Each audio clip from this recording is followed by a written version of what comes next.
Hi, in this video I will show you how to do the 3-needle bind-off. This bind-off is often used for joining the shoulders of a sweater.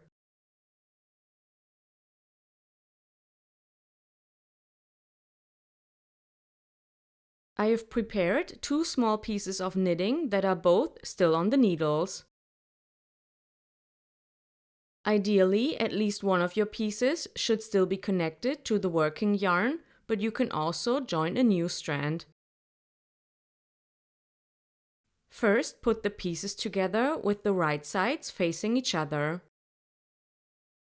The last row of each piece was a right side row, so the working yarn of the front piece can now be used for the bind-off. Now take the 3rd needle into your right hand. Put the working yarn behind both pieces and get your left hand ready to knit.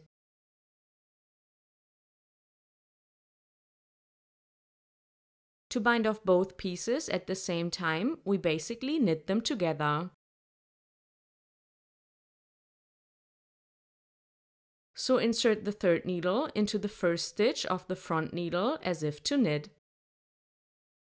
Then insert the needle into the 1st stitch of the back needle.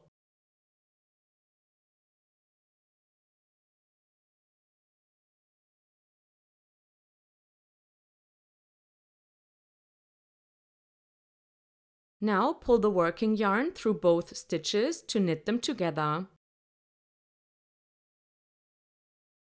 Let the 2 stitches slide off the needles. Now repeat the same thing for the next 2 stitches. So insert the needle into the 1st stitch of the front needle and then into the 1st stitch of the back needle. Pull the working yarn through both stitches. Let the 2 stitches slide off the needles. Now we bind off. On the 3rd needle, pull the 1st stitch over the last stitch. This is a bit tricky since you have to use one of the other needles to pull the stitch over.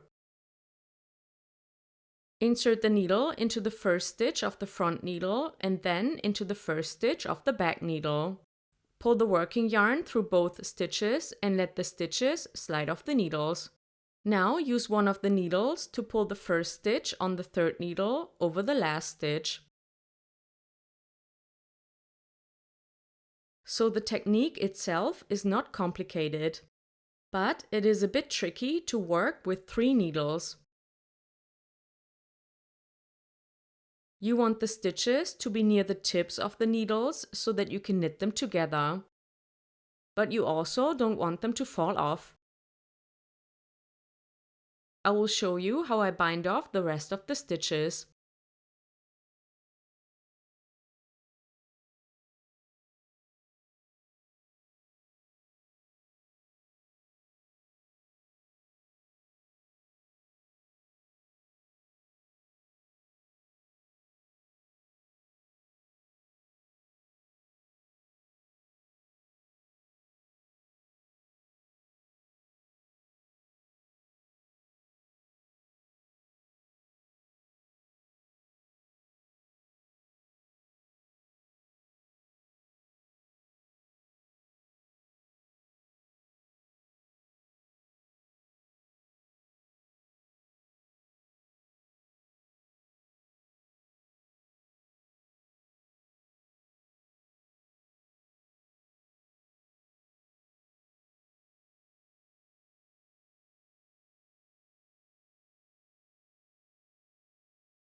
I hope this video was helpful and thanks for watching.